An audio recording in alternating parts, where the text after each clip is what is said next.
사복음서를 보면 예수님께서 하나님의 나라, 이 곧 천국에 대해서 이 비유를 통해서 말씀을 많이 하셨습니다.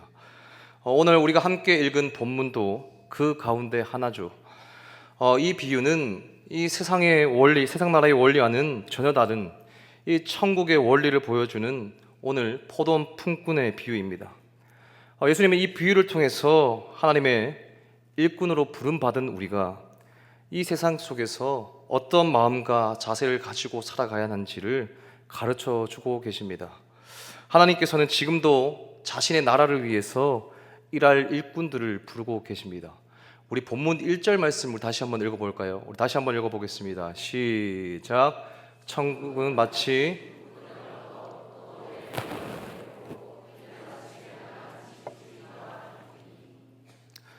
예수님의 비유에는 오늘 포도원과 품꾼 그리고 집 주인이 등장하죠. 예수님의 비유에서는 이 포도원을 보통 우리가 이스라엘이라고 생각하는데 오늘 본문에는 이스라엘이 아닌 하나님 나라로 이해할 수 있습니다. 그리고 집 주인은 포도원의 열매를 추수하시는 하나님이시죠. 이때 집 주인이 이 포도원의 일꾼으로 부르는 품꾼은 구원받은 하나님의 자녀로 비유할 수 있습니다. 이것을 생각하시면서 오늘 말씀을 이해해야 됩니다. 주인은 품꾼들과 품삯을 한 데나리온으로 약속했습니다. 한 데나리온의 가치는 지금 일용직 노동자의 하루 임금 정도 됩니다. 그리고 당시 하루 노동시간은 대략 오전 6시부터 저녁 6시까지였습니다. 이 12시간을 3시간씩 4번으로 나눠서 노동에 임했죠. 그래서 집주인은 이 노동이 시작되는 이른 아침 곧 오전 6시에 장터로 나가서 품꾼들을 구했습니다. 이 밭일이 생각보다 더디게 느껴졌던 것인지 아니면 이 장터의 인력들이 그냥 쉬고 있는 것이 안타까웠던 것인지 그 이유에 관해서 밝히고 있지는 않지만 집주인은 제3시 곧 오전 9시가 되자 다시 장터로 나가서 이 놀고 서 있는 사람들에게 다가갑니다. 지금 우리가 들고 있는 개역 개정 성경은 놀고 서 있는 사람들이라고 번역을 했지만 헬라어 원어를 보면 할 일이 없어서 서 있는 사람들이라고 번역을 하고 있습니다. 일을 하고 싶지만 이 고용하는 사용자가 없어서 그들은 우두커니 이 장터 가운데 서 있을 수밖에 없었습니다. 그들을 향하여 일을 청하는 집주인은 그 품삯에 대해서는 구체적으로 다시 언급하지 않고 다만 본문 4절 말씀을 보시면 상당하게라고 표현합니다. 이 상당하게라는 표현이 좀 애매하지만 헬라어 원어를 보면 공정한 품삯이라고 표현합니다. 이 사람을 구하는 직장에서 일하는 시간을 언급했지만 급여는 이제 회사 내규라고 기록하는 것과 같이 정말 애매한 급여에 관한 언급이었지만 일을 하고 싶어서 장터 좋다 떠날 수 없었던 이 그들에게는 이 품삯이 얼마인가는 지금 중요하지 않았고 이 품삯의 흥정을 뒤로 한 채 한 걸음의 포도원으로 가서 일을 했습니다. 그리고 집주인의 이 추가 구인은 계속 여기서 끝나지 않습니다. 제6시와 제9시, 즉 오늘날 시간으로 오후 12시와 오후 3시에 다시 장터로 나갑니다. 다시 장터로 나아가서 같은 방법으로 일자리를 주고 그들 역시 이전의 사람들과 같이 어떤 품삯의 흥정 없이 포도원으로 가서 일을 했습니다. 그리고 여전히 이유는 밝히지 않은 채 이제 집주인은 제11시 곧 오후 5시에 다시 장터로 나가서 품꾼을 구합니다. 그리고 그는 여전히 이 서 있는 그들을 향해서 묻습니다. 너희는 어찌해서 종일토록 놀고 여기서 서 있느냐? 일거리가 너무나도 절실했던 그들은 종일토록 그 자리를 지키고 서 있었습니다. 그러면서 그들은 이 집주인의 질문에 이렇게 답합니다. 우리를 품꾼으로 쓰고 있는 이가 없음이니이다. 다시 한번 집주인은 그들을 향해서 어떤 품삯에 대한 어떤 언급도 없이 이 포도원으로 들어가라고 말하면서 그들 또한 품삯에 대한 확인도 없이 계속 포도원으로 향했습니다. 오늘 이 비유를 푸는데 가장 중요한 것은 본문 8절입니다. 우리 본문 8절 말씀 다시 한번 읽어볼까요? 함께 읽겠습니다. 시작. 저물매 포도원 주인이 청지기에게 이르되 품꾼들을 불러 나중 온 자로부터 시작하여 먼저 온 자까지 삭슬 주라 하니. 여러분, 이렇게 일당을 받는 시절에 주로 먼저 일당을 받는 사람은 누구였을까요? 일반적으로 말해서 제일 공을 많이 쌓은 사람, 그날의 추수를 위해서 주인의 눈으로 볼 때 제일 공을 많이 세웠다고 여겨지는 사람이거나 혹은 너무 이른 아침부터 와서 애를 쓰며 이 수고를 가장 많이 한 사람이 일반적으로 제일 먼저 품삯을 받아갔습니다. 그런데 오늘 포도원 주인, 이 하나님 나라를 보여준 이 포도원 주인은 당시에 일반적인 갈래를 정면에서 뒤집었습니다. 고의적이고 의도적으로 정면에서 그 일상적인 갈래를 뒤집으면서 나중 온 자부터 먼저 온 자까지 품삯을 주라고 합니다. 우리가 주목해서 봐야 되는 것은 하나님 나라를 보여주는 이 포도원 주인의 모습입니다. 포도원 주인은 세상의 일반적인 갈래를 따라 어떤 일을 하지 않고 세상의 갈래를 정면으로 뒤집었습니다. 먼저 와서 공을 많이 세운 사람들이 품삯을 먼저 받는 것이 일반적인데 주인은 나중 온 자에게 먼저, 나중 온 자로부터 먼저 온 자에게 이르기까지 고의적이고 의도적으로 순서를 뒤집었습니다. 더 충격적인 것은 품삯을 얼마나 주었는가 하는 겁니다. 얼마나 줬습니까? 9절 말씀을 보시면 제11시에 온 자들이 와서 한 데나리온씩 받거늘. 지금 포도원의 품꾼들은 일한 시간이 다 다르죠. 이른 아침에 온 일꾼들도 있고 오전 9시, 12시, 오후 3시, 오후 5시에 다 다른 시간에 왔습니다. 온 시간들이 다 다른데 너무 놀랍게 주인은 제일 마지막에 와서 1시간밖에 일한 일꾼에게 한 데나리온을 줬습니다. 하루 정규직 노동자들이 받는 품삯을 고작 1시간밖에 일하지 않는 자들에게, 이 자에게 줬습니다. 그러니까 너무 당연하게 본문 10절을 보시면 먼저 온 자들이 와서 더 받을 줄 알았더니 라고 이야기하고 있죠. 여러분, 당연한 거죠. 먼저 와서 일을 더 오래 했으니까 더 많이 받을 줄 알았던 게 당연합니다. 그런데 놀랍게도 포도원 주인은 일한 시간이 다 다르지만 모든 자들에게 똑같이 한 데나리온씩 줍니다. 그랬더니 먼저 온 자들이 어떻게 합니까? 우리 보면 11절, 12절 말씀 함께 읽겠습니다. 함께 읽겠습니다. 시작. 집주인을 원망하여 이르되 나중 온 이 사람들은 1시간밖에 일하지 아니하였거늘 그들을 종일 수고하며 더위를 견딘 우리와 같게 하였나이다. 여러분이나 저나 제일 잘하는 것이 무엇입니까? 불평하고 원망하는 거. 어떻게 불평하고 원망합니까? 아니, 나중 온 사람들은, 저 사람은 1시간밖에 일하지 않았는데 종일 수고한 우리가 왜 품삯이 같습니까? 너무 불공평하지 않지 않습니까? 라고 불평하고 원망합니다. 여러분, 지금 하나님 나라를 보여주는 비유에서 하나님 나라를 보여주시는 포도원 주인이 이렇게 불평하는 일꾼들에게 한번 뭐라고 하는지 봅시다. 13절에서 15절까지 말씀도 함께 읽겠습니다. 시작. 주인이 그 중에 한 사람에게 대답하여 이르되 친구여, 내가 내게 잘못한 것이 없노라. 내가 나와 한 데나리온의 약속을 하지 아니하였느냐? 내 것이나 가지고 가라. 나중 온 이 사람에게 너와 같이 주는 것이 내 뜻이니라. 내 것을 가지고 내 뜻대로 할 것이 아니냐?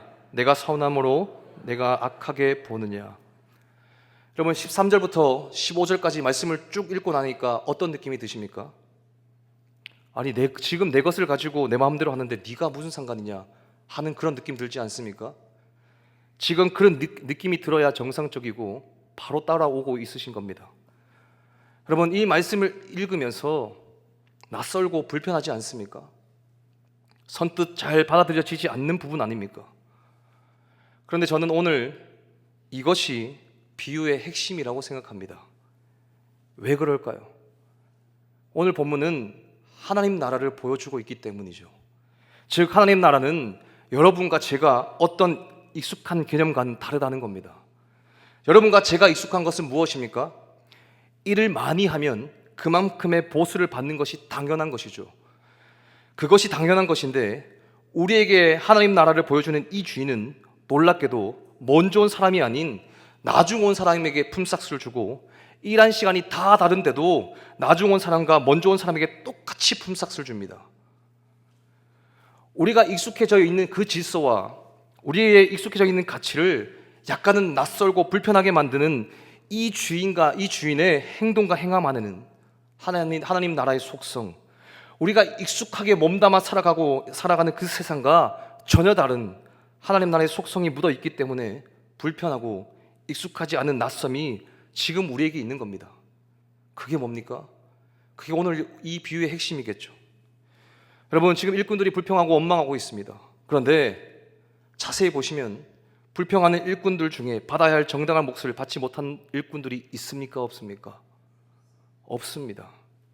적어도 모든 일꾼들이 받아야 할 이상으로 정당한 몫보다 많은 것을 받았습니다. 그런데도 지금 불평하고 있죠. 그 낯섦과 익숙하지 않음 때문에 많은 사람들이 지금 불평하고 있지만, 사실은 그 낯섦과 불편하게 만드는 제목은 하나님 나라의 속성을 그대로 보여주고 있는 겁니다. 그게 뭡니까? 여러분, 로마서 5장을 한번 보시면 사도 바울은 예수님을 인격적으로 만나 거듭나기 전과 거듭난 후의 삶을 뚜렷하게 대조해서 보여줍니다. 여러분, 우리가 거듭나기 전에는 죄가 지배하는 질서 속에서 살아왔습니다. 그러나 예수 그리스도를 믿고 새 사람이 된 후에는 은혜가 다스리는 새로운 질서 안에서 살아가게 되었죠. 바울이 이 두 질서를 이렇게 말하고 있습니다. 우리 로마서 5장 21절 말씀 우리 함께 읽어보겠습니다. 함께 읽겠습니다. 시작. 이는 제가 사망 안에서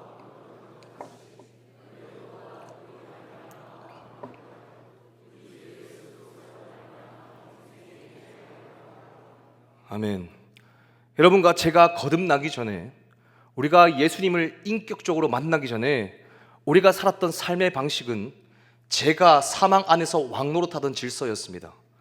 아무도 죄를 이길 자가 없었고, 이 사망이라는 협박과 무기를 사용해서 모든 사람들을 죄가 왕노릇하는, 죄가 왕이 되는, 사람들이 종살이하는 그것이 여러분과 제가 살았던 거듭나기 전에 우리의 질서였다면, 주님을 인격적으로 만났을 때 우리에게 주어진 새로운 질서가 무엇이냐면 바로 은혜가 의로 말미암아 왕노릇하는 다른 질서이죠. 여러분, 하나님 나라는 어떤 나라입니까? 은혜가 왕노릇하는 그런 새로운 나라입니다. 은혜는 무엇입니까? 아무 일도 일한 것도 없는 자들에게, 아무 자격도 없는 자들에게, 아무 공로도 주장하거나 내세울 것이 없는 자들에게 너무나 분에 넘치도록 선물을 거저 주시는 것, 그게 은혜이죠. 여러분과 제가 이 주님을 만났다고 할 때 우리 삶에 찾아오는 그 하나님 나라의 새로운 질서, 그게 뭐라고요? 은혜가 통치하는 새로운 질서. 여러분과 제가 예수님을 인격적으로 만나고 우리가 하나님의 자녀가 되었다는 것은 단순히 종교를 갖게 되었다는 그런 의미가 아닙니다. 그것은 우리의 삶을 지배하는 그 질서가 바뀌었다는 의미입니다. 우리가 살아가는 이 세상은 공로가 통치하는 세상이죠. 세상은 사람들이 어떤 학교를 나왔는지, 어떤 가정에서 자랐는지, 얼마나 많은 재능을 가졌는지, 얼마나 뛰어난 능력을 가지고 있는지, 얼마나 많은 업적을 이루었는지를 기준으로 사람을 평가합니다. 세상은 언제나 자격과 능력과 성과와 결과를 아주 중요하게 여기죠. 그래서 많이 가진 사람이 높아지고 많이 이룬 사람이 인정받으며 더 뛰어난 사람이 더 큰 대우를 받는 것이 세상의 질서입니다. 그런데 우리 예수님께서 이 땅에 오셔서 보여주신 하나님 나라는 전혀 다른 질서였죠. 사람의 공로나 그 자격이 기준되는 나라가 아니었습니다. 사람의 능력이나 성취가 사람의 가치를 결정하는 그런 나라가 아니었죠. 오히려 자격 없는 자를 부르시고 연약한 자를 품으시며 죄인을 용서하시는 그 은혜가 왕노릇하던 나라였습니다. 오늘 이 본문에 등장하는 포도원 주인의 모습이 바로 그것을 잘 보여주고 있죠. 세상이라면 더 오래 일한 사람이 더 많이 받는 게 당연하게 맞습니다. 더 많은 수고를 한 사람이 더 큰 대우를 받아야 당연합니다. 그러나 하나님 나라를 보여준 이 포도원 주인은 우리의 상식과 기준을 뒤집습니다. 그리고 그 모습을 통해서 하나님의 나라는 어떤 공로나 선행이 아니라 은혜로 움직이는 나라라는 사실을 보여주고 있는 것이죠. 바로 이것이 오늘 본문의 비유가 우리에게 가르쳐주는 정말 가장 중요한 핵심 가운데 하나입니다. 주님께서는 우리를 공로나 업적, 자격, 조건에 따라 대하지 않으십니다. 오히려 전혀 다른 질서, 곧 은혜가 왕노릇하는 하나님 나라로 우리를 부르셨습니다. 그렇기에 우리 역시 이제는 세상이 살아가는 방식대로 사람을 바라보거나 자신을 평가해서는 안 된다는 것이죠. 여러분, 더 이상 우리 삶에는 죄가 왕노릇하는 삶을 살면 안 된다는 겁니다. 우리는 은혜 안에서 새로운 기준으로 세상을 바라볼 줄 알아야 되고, 새로운 기준으로 사람을 바라볼 줄 알아야 되는 것이죠. 세상은 사람을 계속해서 일한 만큼, 능력 있는 만큼, 가진 만큼 평가합니다. 그러나 하나님 나라는 다릅니다. 하나님께서는 계속 말씀드리지만 공로나 자격이나 재능이나 외모를 기준으로 사람을 판단하지 않으십니다. 오히려 정말 아무런 쓸모없어 보이는 사람들, 마치 오후 5시에 와서 아무도 데려가고 싶어 하지 않았던 그 풍군과 같은 우리를 찾아오셔서 포도원의 일꾼으로 우리를 불러주셨죠. 이 포도원 주인이신 하나님께서는 은혜가 통치하시는 질서에 따라 우리를 부르셨고, 그 은혜 안에서 우리를 지금도 사용하고 계십니다. 이것이 바로 하나님께서 원하시는 하나님 나라의 모습입니다. 그래서 오늘 우리 스스로에게 한 가지 질문을 던져봐야 됩니다. 과연 나는, 그리고 우리는 은혜가 통치하는 이 다른 질서를 실제로 경험하며 살아가고 있는가? 세상은 여전히 사람을 학벌로 평가하고 타고 다니는 차와 사는 집으로 판단하죠. 능력과 성과와 외모와 조건으로 사람의 가치를 매기려고 합니다. 그런데 예수 믿는 우리 은혜의 그 부르심을 받은 우리는 우리도 똑같은 눈으로 사람을 바라보고 있지는 않습니까? 우리도 세상과 다를 바 없이 사람을 평가하고 줄 세우며 살아가고 있지는 않습니까? 심지어 교회 안에서도 말입니다. 함께 일을 할 때 세상적으로 뛰어난 사람들만 의지하며 어울리기 원하고 일하려고 하지는 않습니까? 여러분, 우리가 반드시 기억해야 하는 것은 우리는 구원받은 하나님의 자녀입니다.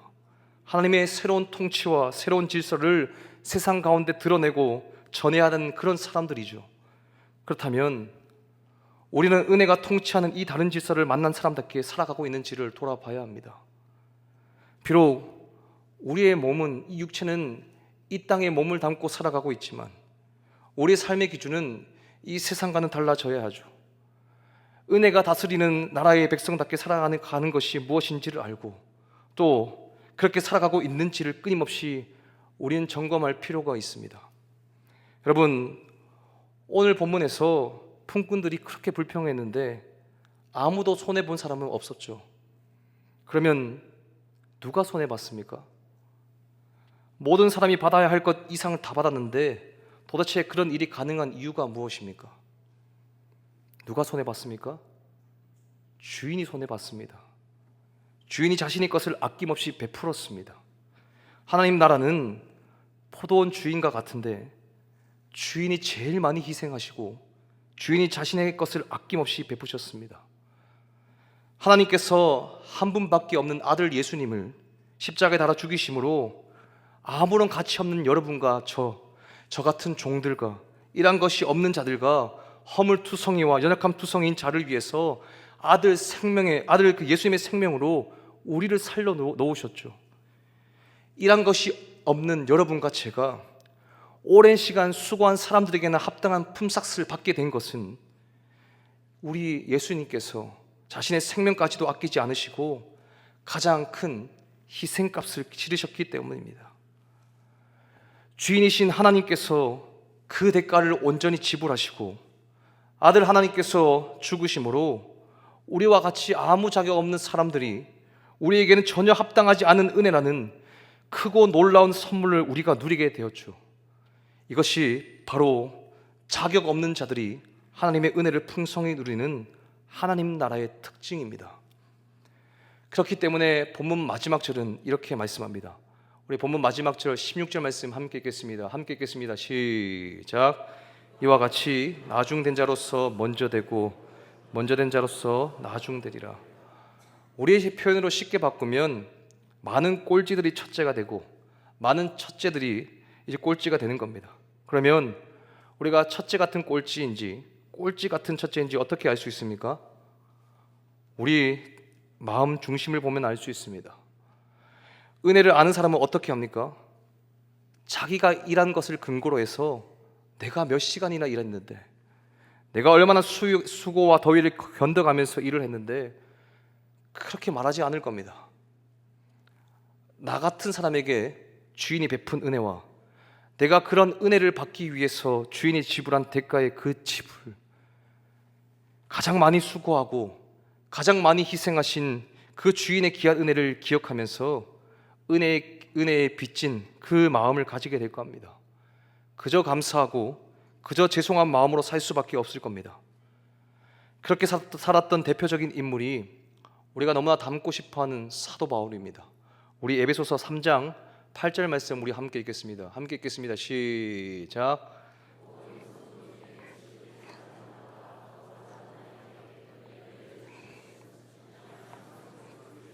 풍성함을 이방인에게 전하게 하시고.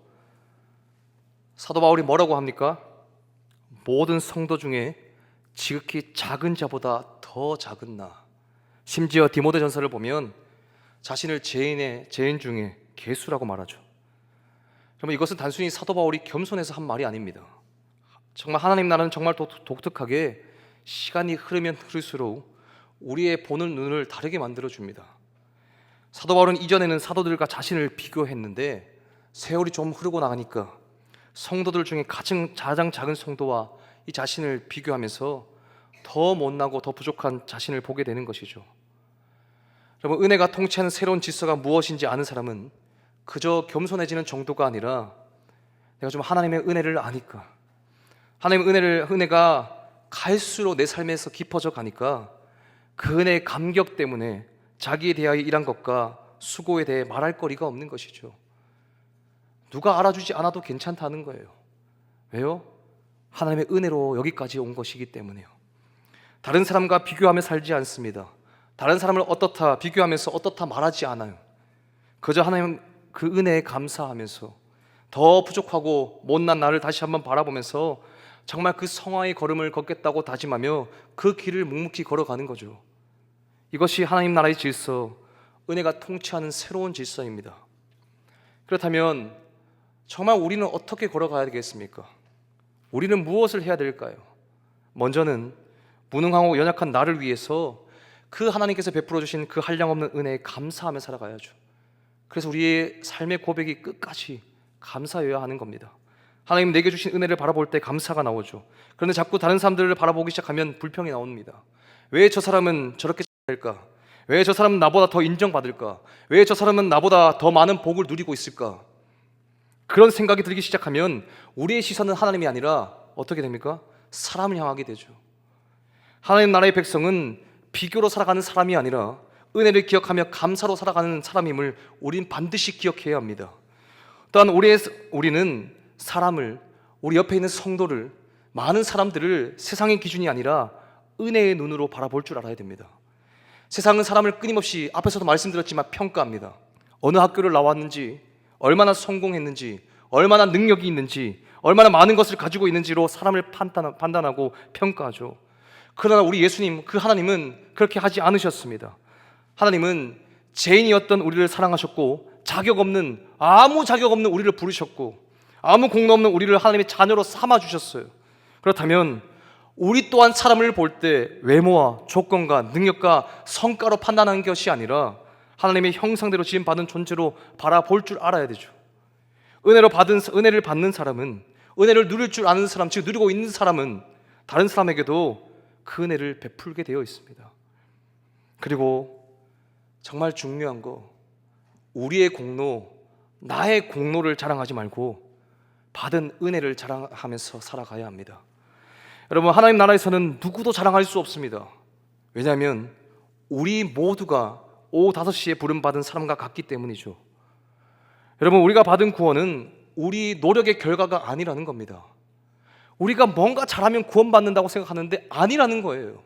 우리가 뭔가 열심히 했고 선행을 했고 우리가 열심히 노력했기 때문에 은혜를 받고 누릴 줄 아는데 그게 아니라는 거예요. 여러분, 우리의 헌신 때문도 아니고 우리의 능력 때문도 아니라는 겁니다. 계속 우리는 착각해요. 오직 예수 그리스도의 십자가 때문이에요.